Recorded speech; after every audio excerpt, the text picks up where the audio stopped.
Why Humans Avoid War, Chapter 16. Rykov Point of View. The flagship's arrival was heralded by a wave of death. Its seamless blend of brutish kinetic weaponry and newfangled plasma bolts, moving down everything in its path.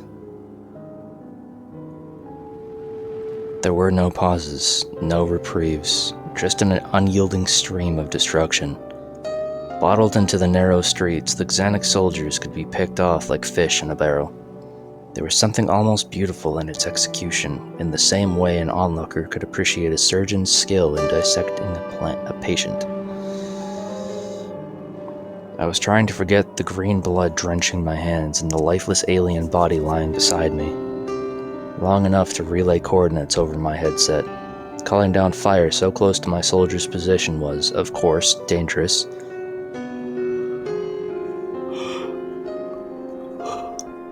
A single breakdown in communication would find turned forces on the receiving end of the cannon's volleys. I was responsible for all of the lives under my command. For my men's sake, I couldn't afford to let emotions overtake me. Yet the unwanted thoughts crept in all the same.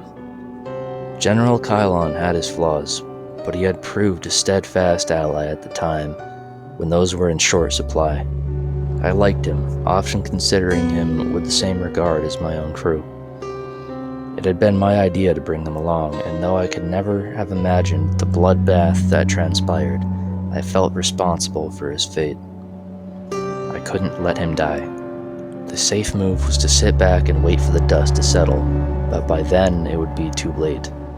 A silhouette flashed at the edge of my vision, and I quickly raised my rifle. "Don't shoot!" It was Pavel, who had a red-soaked bandage wrapped around his leg. There was a mix of human and non-human blood on his shirt, which indicated he was hit on the torso as well. "I know I look bad, but you should see the other guy." I gritted my teeth. I did see the other guy. That was uncalled for, and now my friend is dying because of you. I realized too late that I had referred to Kylon as a friend. Pavel's eyes flickered over to the general's body, and I could almost see the gears turning in his head. He didn't say anything, but his thoughts were evident from his expression. He found my attachment to a longtime Federation officer naive and premature. "Let me see," Pavel muttered, crouching beside the general with a grimace. "Downed by a single gut shot?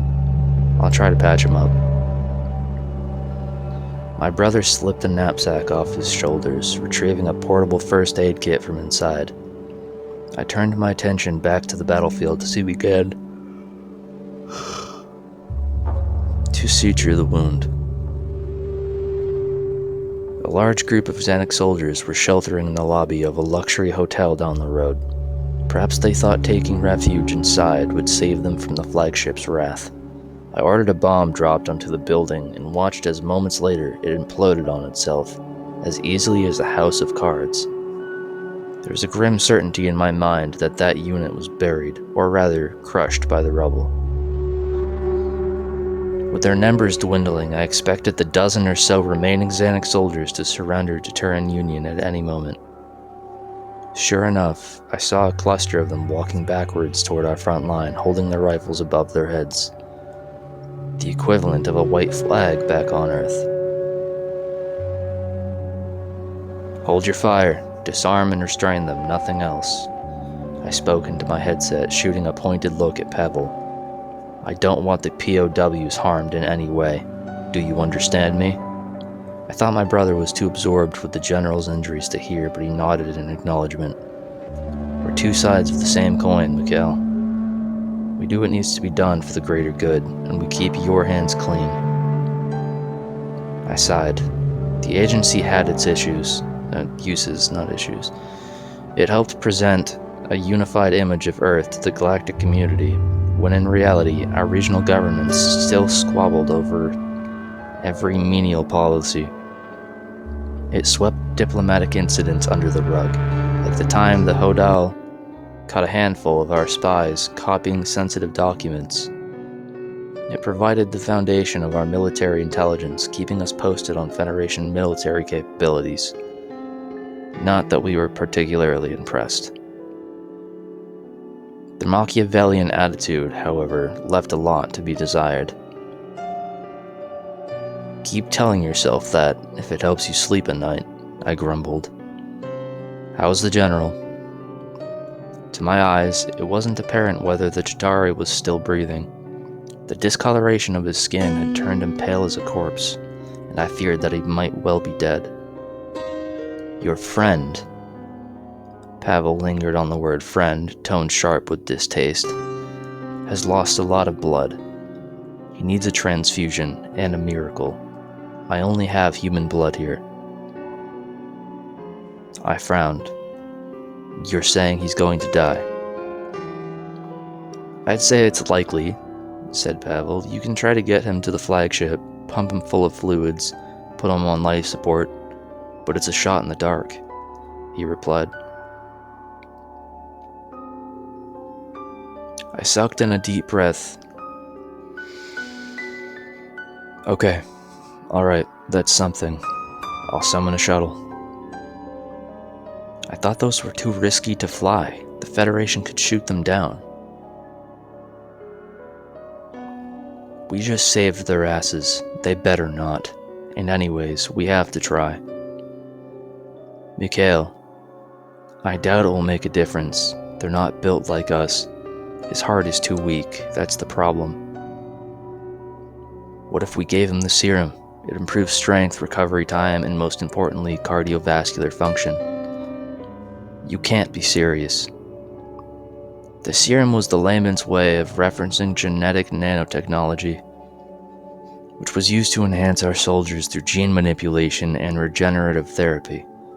While humans were hardier than most aliens to begin with, the nanites mending his tissues in real time were the reason Pavel was still standing, despite being shot twice.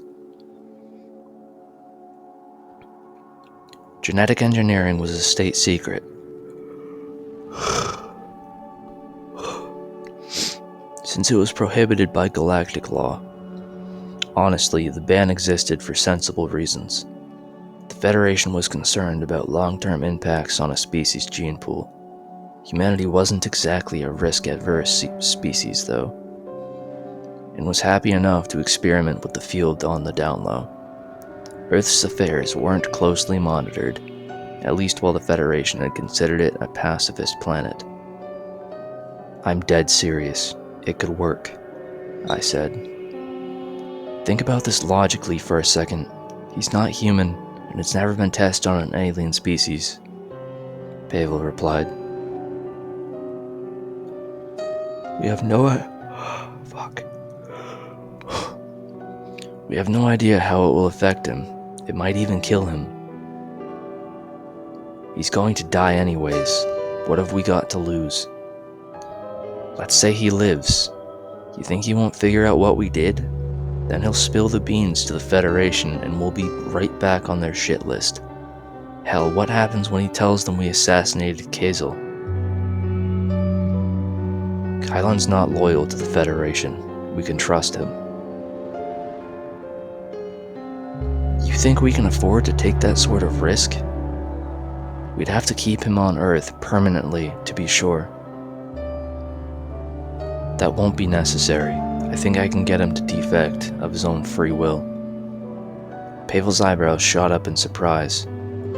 The idea of the Terran Union recruiting a high-profile Federation officer to our ranks must have been sufficient temptation, because he began to rummage through his knapsack. He received a small vial of clear liquid, filled the syringe, and injected the general without another word. I wasn't convinced that I could follow through with bringing Kylon to our side. With how honor-bound his species was, it was unclear whether he'd even consider abandoning his homeworld. But what was important now was saving his life. I paced back and forth as I radioed. Fucking hell. As I radioed for Medvac. My gaze kept drifting back to the general, studying his form for the smallest sign of hope. There was no immediate change in the Chitauri's condition, but I hoped the serum could give him a fighting chance. That would be the end of Chapter 16 of Why Humans Avoid War. so far. Space Paladin 15, if you do end up seeing this. By the way, in case I haven't mentioned it, that is the username of the Redditor that created this story relatively close to 2 years ago. If you see this, you're an amazing fucking writer. For the rest of you, if you're going to bed soon, and sweet dreams, and if you have a full day ahead of you, I hope it goes well. See you in the next one. Ciao.